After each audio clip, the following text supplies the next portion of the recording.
Hey guys, what's going on? It's Ultimus. Continuing on with our class preview series. Did Hunter already, so we've hit up the Priest. Now we're taking a look at the Mage. It has been a crazy day. It's been a busy day, but it's been a good day. So we're just going to kind of keep on trucking. Before we do start, I will say that by the time this goes live, I will be out of town for a couple days. Coming back Thursday evening, but there will be still videos going up. And none of that should be affected as far as video schedules, etc., etc. So those will still be going up. I don't know what my internet situation will be like, where I'm going to be at. So if you leave comments, I might not be able to get back to them until Thursday night. So just a heads up on that one. I'm not ignoring you guys or anything along those lines. I just might not be able to immediately respond. With that, we're going to go ahead and jump right in. Taking a look now at the Mage, one of the most infamous classes, a staple in any MMORPG fantasy type game. Mages, the casters, guys that throw fire, ice, and arcane around in our Warcraft universe. Very, very quintessential and a staple class for MMORPGs, as we just said. One of the classes that used to give me the biggest hardest time as a warrior.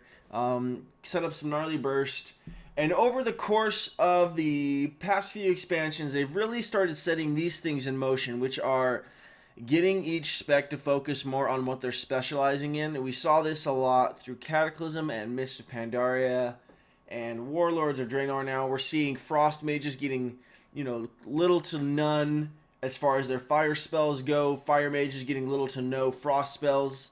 Arcane focusing on Arcane. Whereas before, back in the day, Frost Mages and Fire Mages had different ice or fire spells. And so it was a little bit different. But now getting more into just that element of, if you're a Fire Mage, you want to throw fireballs around, not necessarily ice lances and things like that, and vice versa. And I think that's been good for the class. I feel like the popularity of mages persists because of stuff like that.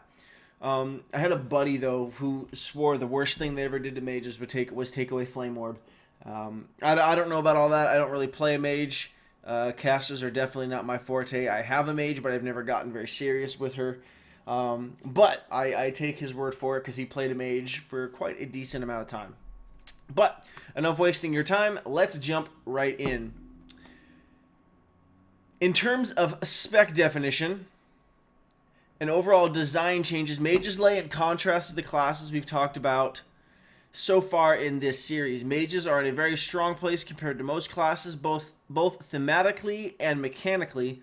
There's a lot of distinction amongst Arcane Fire and Frost Mages, with each type of caster specializing heavily in a single school of magic, and each of the three schools having strong themes and consistent properties. Arcane magic warps time and space, controls the flow of mana. Fire magic unleashes destructive force that spreads chaotically, and fire slows. Let's try that again. We can read. And frost, not fire, frost slows and controls, setting foes up for devastating strikes. Ain't that the truth? If you haven't been caught into a deep freeze, poly, ice, lance, nova, death from above, all that gnarly grossness, then you haven't PvP'd lately. The changes we're making are more to prop up existing gameplay for all skill levels and provide some quality of life improvements. As a simple example, Summon Refreshment now automatically provides you with a stack of food if you're adventuring on your own, or a table of refreshments when in a party or raid. Well, that's kind of cool. Little things like that are always kind of nice, I suppose. So looking at the Arcane Mage first, mages of the Arcane are diviners of secrets, balancing the ebb and flow of incredible mystic energies. Unparalleled skill is required to manipulate the volatile forces of the universe. Apparently, 2-button rotation is... Sorry, I couldn't resist. Shots fired. Shots fired. That was my bad. I'm a jerk. These practitioners push their magical knowledge to its very limits, often to the brink of their own exhaustion, which is probably why they go so quickly. And at great risk to the world around them, those who master this craft are capable of releasing a barrage of unrelenting power upon their enemies, drawing upon replenishing energies to maintain their assault for as long as the battle demands. I suppose if there was any time in WoW's history where they were able to actually pull off the Arcane Dream for PvP, right now might be it. So fingers crossed for the Arcane Dreamers. Arcane Mage abilities and gameplay already deliver on the specs fantasy quite well. So most changes are in the vein of polishing what's already there. First, for added mechanical clarity, Arcane Mages are now an actual resource. Yeah, I read that right. Arcane charges are now an actual resource located underneath your mana bar instead of a stacking debuff. The functionality is still very much the same, but this change should make their accumulation and use more distinct. One significant gameplay change is that Arcane has a new mastery, which increases your maximum mana by a percentage, and increases the damage bonus from Arcane charges. This should make the mastery feel a bit more interesting by allowing more aggressive mana usage as your mastery improves, and feel more empowering, ultimately giving you much more control over your rotation. So that's kind of cool. So as you get more gear, as you get stronger, you're going to get a larger mana pool, which obviously means you're able to mess around with your bigger spells and your spammable spells more often, so therefore equating into more damage. Kind of cool. That actually, if that works out how they're presenting it, that actually will add a nice flavor to character growth and the actual like realization of seeing your mage, your arcane mage, get stronger as you get better gear. That's kind of cool. Here's a basic look at the core combat abilities for Arcane Mages. Arcane Blast is a 5% mana, 40-yard range, 2.25 second cast. Blast the target with energy, dealing moderate arcane damage and generating an arcane charge. Arcane Blast's damage is increased by 50% per arcane charge, and its mana cost is increased by 100% per arcane charge. So the more you use it, the more powerful it gets, but the more costly it gets. So again, this you're probably going to see this be better and better as the expansion goes on and as you get better gear, because your mana pool is going to get bigger, so you'll have more mana to throw around. So the 100% mana increase isn't going to be as devastating. Arcane Missiles, 40-yard range, channeled. Launches 5 waves of arcane missiles at the enemy over 2 seconds, causing minor arcane damage per wave. Generates an arcane charge. Arcane Missiles damage is increased by 50% per arcane charge. Oh, wait. I wonder. Okay, so it generates 1 arcane charge per cast of arcane missiles. Okay, so it's not going to be like a stacking buff where it gets stronger and stronger as you channel it. That'd be interesting. Arcane Missiles has a chance to be activated after each of your damaging spell casts. Limit 3 charges. Interesting. Arcane Missiles has a chance. So, like, each of your arcane spells has a chance to proc arcane missiles? That's interesting. Is that already in game? Is that already a thing that arcane mages have? I feel like that's not a thing already, but I really don't pay attention to arcane mages at all, just because I don't see them in PvP. If that's new, that's cool. If that's already in game, then I'm just a dummy. Whatever. Arcane Barrage is 0.5% mana, 40-yard range, instant 3-second cooldown. Launches bolts of arcane energy at the enemy target, causing strong arcane damage. Consumes all arcane charges. Interesting. Arcane Barrage's damage is increased by 50% per arcane charge, and it hits 1 additional nearby target per arcane charge for 50% damage. It's a little bit of cleave damage there, not bad. Evocation is a channeled spell with 1.5 minute cooldown. Gain 25% of your total mana instantly, and another 75% of your total mana over 6 seconds.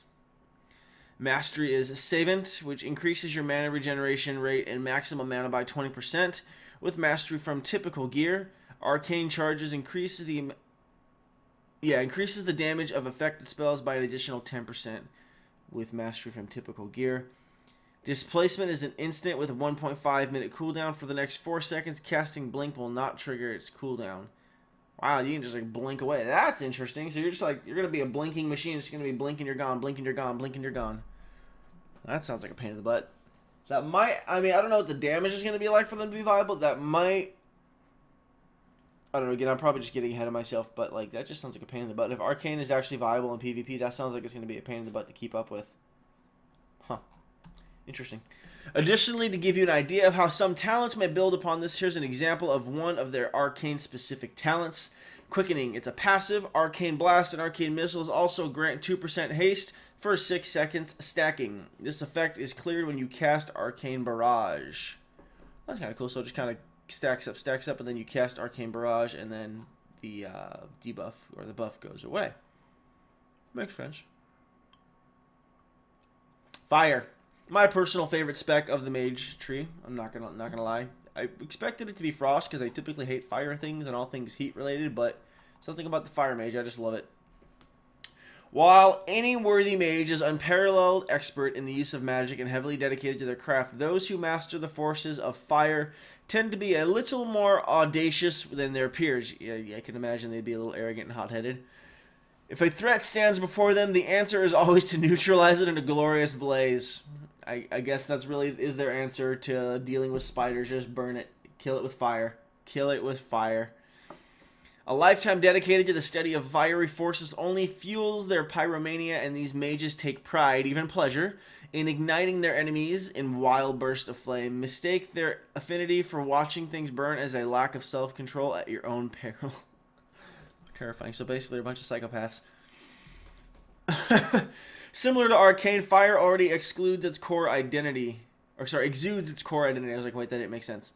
So our changes are focused on gameplay adjustments. Ultimately, you will have more freedom in what buttons you press, and more control over the heating up mechanic, which is the core to fire mages. Oh, jeez Louise.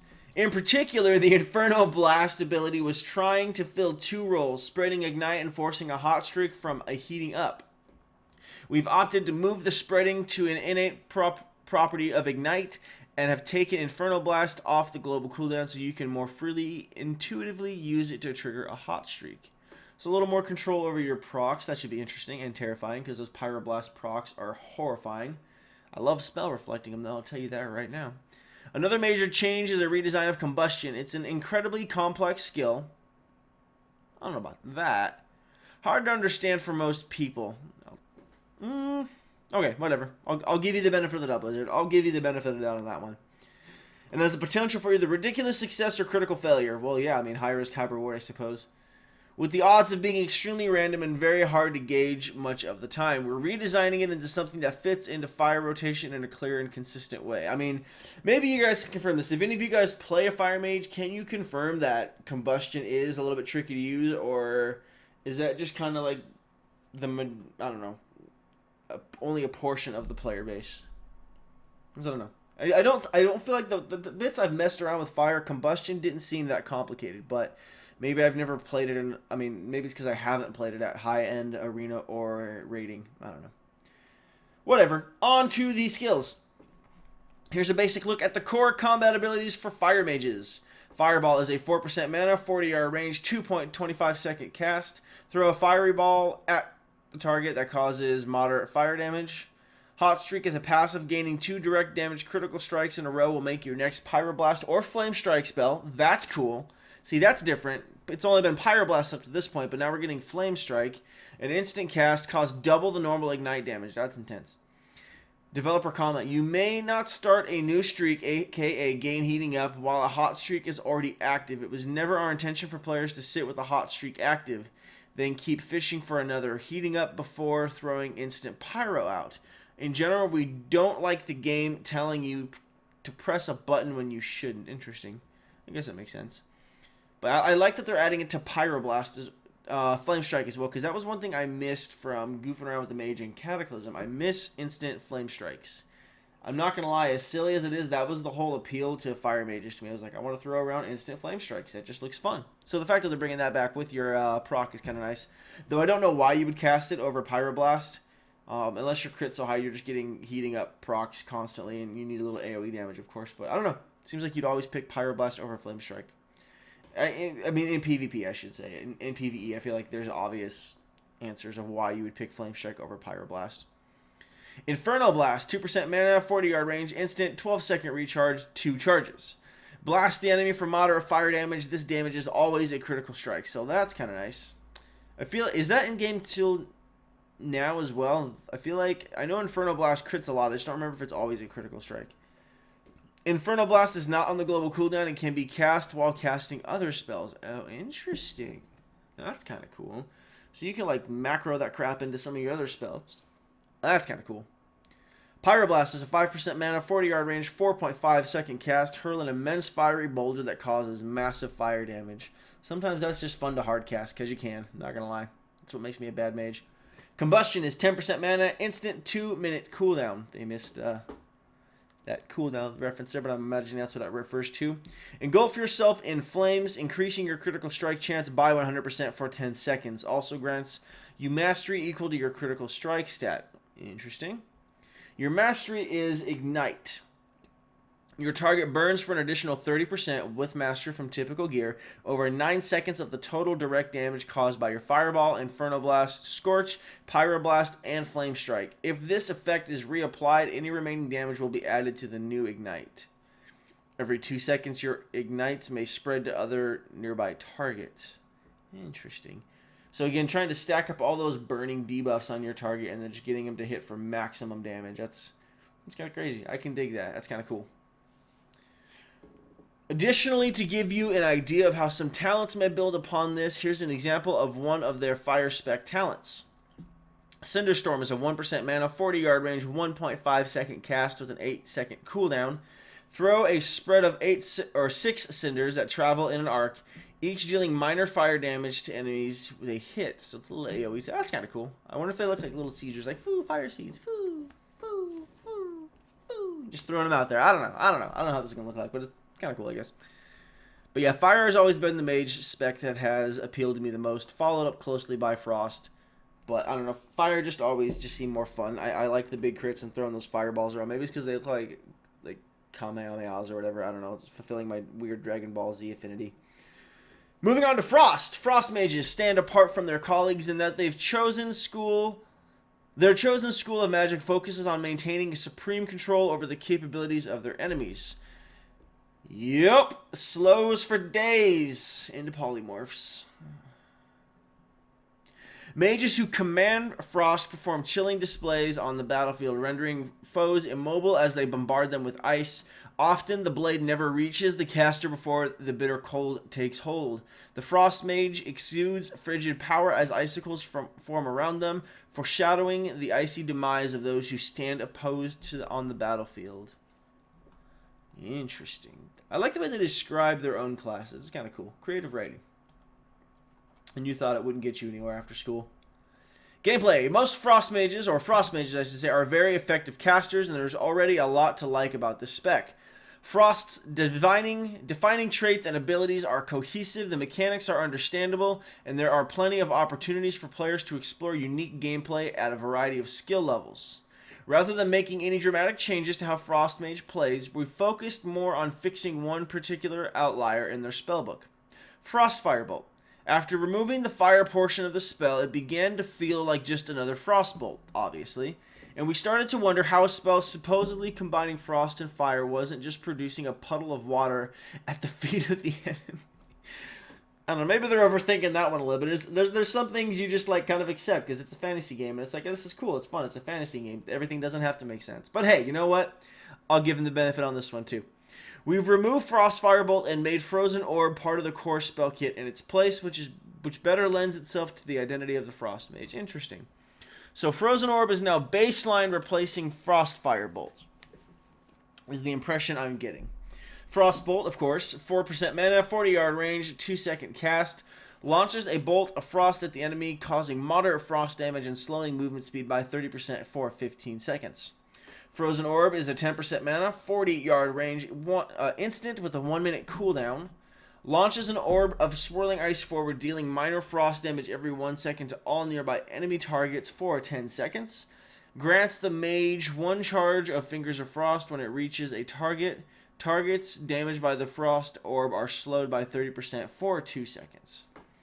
Ice Lance is a 1% mana, 40-yard range, instant cast spell. Quickly fling a shard of ice at the target, dealing minor frost damage. Ice Lance damages double against frozen targets, so still operating pretty much the same way. Brain Freeze is passive. Your frost bolts have a 10% chance to reset the cooldown on Frozen Orb. Fingers of Frost is a passive. Your successful Frostbolt hits have a 15% chance, and your Blizzard and Frozen Orb ticks have a 5% chance to grant you the Fingers of Frost effect. The Fingers of Frost effect causes your next Ice Lance to act as if the target were frozen and deal 140% increased damage. Yikes. Shatter, still with a passive, multiplies the critical strike chance of your spells against frozen targets by 1.5 and adds an additional 50% chance. So again, emphasizing just that gnarly burst damage. Mastery is Icicles. When you damage enemies with Frostbolt, 45% with Mastery from typical gear of the damage done is stored as an Icicle with you for 30 seconds. Also increases the damage that your Water Elemental deals by 45%. Again, same with Mastery from typical gear. Up to 5 Icicles can be stored at once. Icicles or excess Icicles that are generated will automatically launched. Casting Ice Lance causes any Icicles to begin launching at the target. Interesting. I feel like that pretty much functions the same way it does in game right now, right? Like that's how Icicles works basically. So not too much, like they said, not too much different. They're just changing some of those core spells around. Additionally, to give you an idea of how some talents may build upon this, here's an example of one of their Frostback talents. Glacial Spike is a 1% mana, 40-yard range, a 3-second cast. Conjure a massive spike of ice and merge your current Icicles into it. It impales your target, dealing massive damage plus the damage stored in your Icicles. That's pretty brutal. Requires 5 Icicles to cast. Also freezes the target in place for up to 4 seconds. Damage caused may interrupt the effect. Passive, Ice Lance no longer launches Icicles. Okay, I was going to say, so you're going to have to manage your Icicle spam as opposed to your Glacial Spike, but if they're making it to where when you take this talent, Ice Lance no longer launches Icicles, then you don't need to worry about it. I wonder how that will work. I almost feel like the gameplay mechanic of having to make a choice between spamming Icicles, or Ice Lance I should say, or Glacial Spike might be kind of fun. But it also might limit the rotation and make Frost Mage too slow. I don't know, because again, you don't want nothing to do. I'm curious, if any of you guys play Mage, throw your comments in here and let me know what you think. And how you think this is going to affect Mage gameplay. Just curious. Just curious. But yeah, so that's the Mage overview. Definitely about what I was expecting. Not a whole lot to change, especially since they've already pretty much got each spec allocated to its specific specialty. Well, that was a lot of S's in one sentence. Oy vey. So other than that, just kind of tweaking core abilities and how some stuff works. And I'm curious how this is going to all work with your talents. Because again, they are promising and boasting over 100 different talent choices. So what kind of options we're going to get for gameplay, that's yet to be seen. Definitely looking forward to beta coming out soon. As is everybody, I'm sure. But I really want to see how some of this stuff is going to play out. But that's going to do it for this video. Up next is going to be the Paladin, which I personally am very excited about. Simply because I actually play a Holy Paladin as an alt, so I'm very curious to see what they're going to do with that. But I'm going to draw this video to a close, so as always, thank you so much for watching. Don't forget to like, comment, and subscribe if you enjoyed it. Give it a share if you think it's worth other people watching as well. And I'll catch you next time.